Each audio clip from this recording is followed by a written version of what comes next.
यदा यदा हि धर्मस्य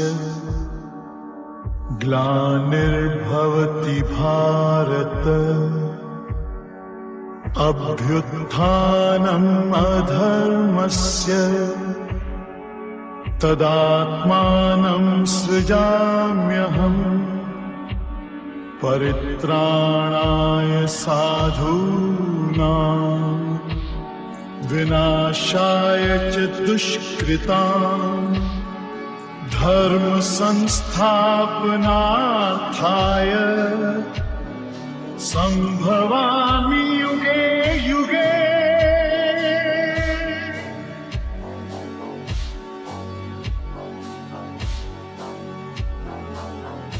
क्या देख रहे हो पार्थ? पिता तुल्य जनों, पितामहों, आचार्यों, भाइयों, मित्रों और पुत्रों को देख रहा हूं केशव। इन्हें देखना क्या है पार्थ?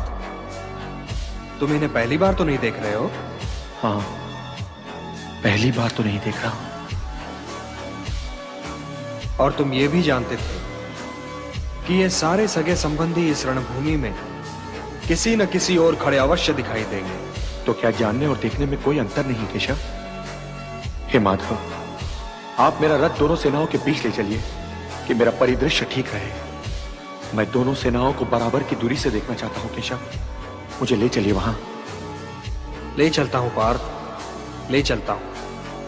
परंतु हे कुंती पुत्र, यह बात तुमने शंख बजने से पहले क्यों नहीं कही? क्योंकि शंख बजने के उपरांत अब युद्ध के विषय में कोई संदेह नहीं रह गया केशव, कोई संदेह नहीं रह गया।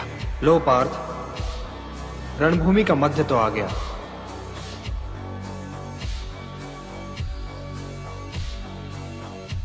ये दो सेनाएं नहीं है केशव, ये तो दो सागर हैं।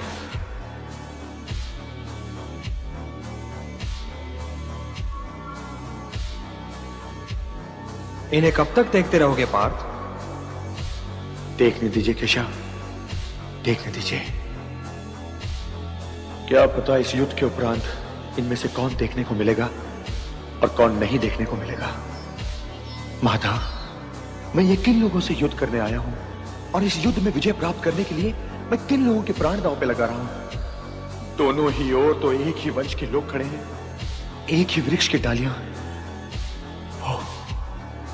वो जो सामने श्वेत वस्त्र पहने श्वेत रथ पर सवार खड़े हैं, वो संसार के लिए गंगा पुत्र होंगे। मेरे लिए तो वो स्नेह की गंगा है। मैं अपने मैले धूल में सने वस्त्र पहनकर इनकी श्वेत गोद में घुस जाया करता था और वो मुझे अपने हृदय से लगा लिया करते थे।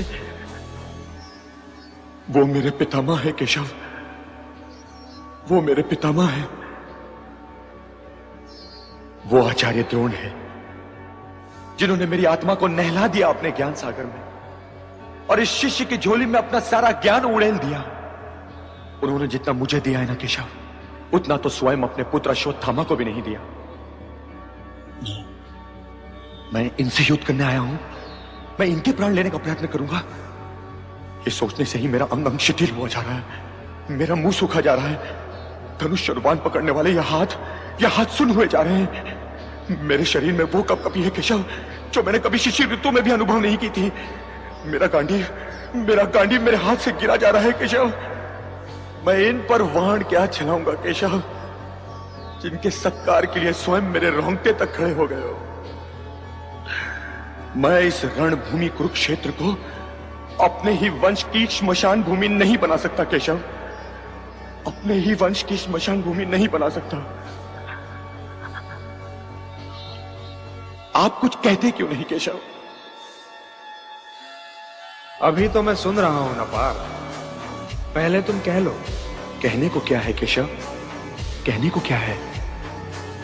मैं अपने कुल के शवों पर अपना राजभवन नहीं खड़ा कर सकता। मैं उस राजसुख का क्या करूंगा जिससे भरतवंश के लहू की महक आ रही हो।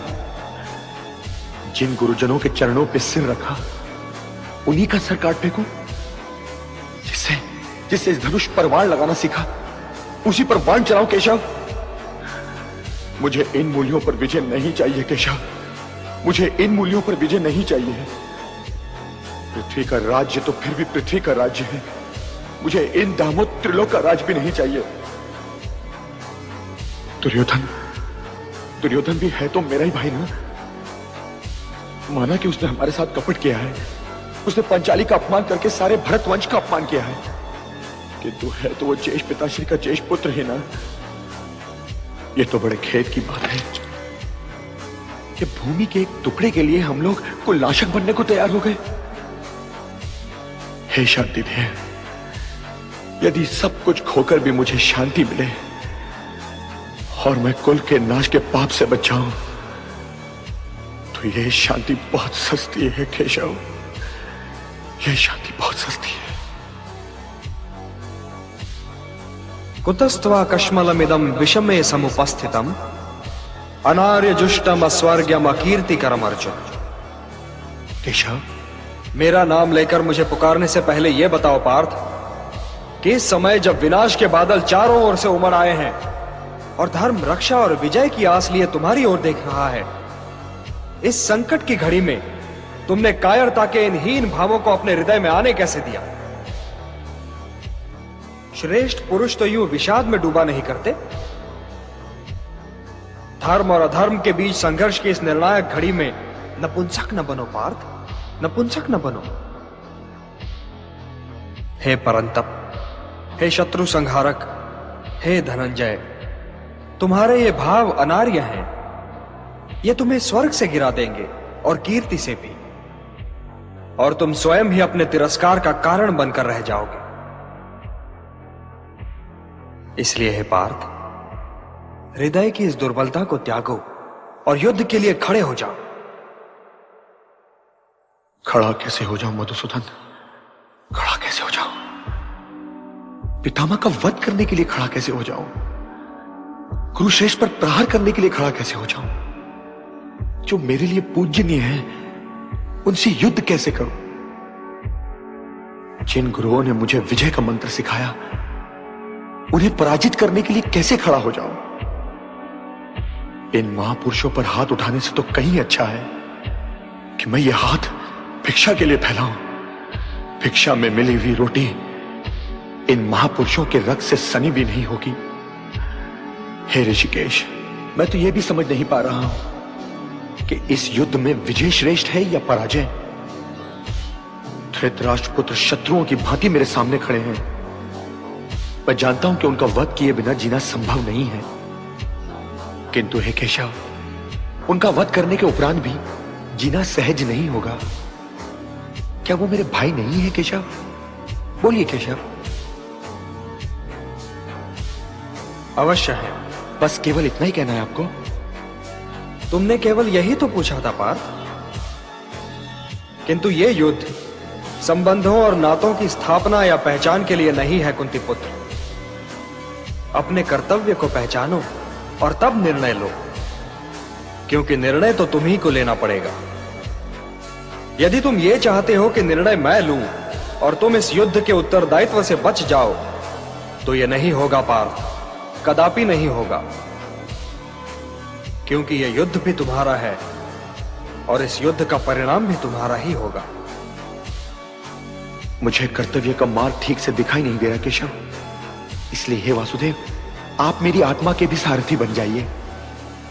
मैं जानता हूं कि मैं धर्म और अधर्म के बीच में खड़ा हूं, किंतु यह निर्णय नहीं ले पा रहा हूं कि धर्म किस ओर है और अधर्म किस ओर। मेरा मार्गदर्शन कीजिए केशव। इंद्रियों को सुखा देने वाले शोक से बचने का मार्ग दिखलाइए मुझे।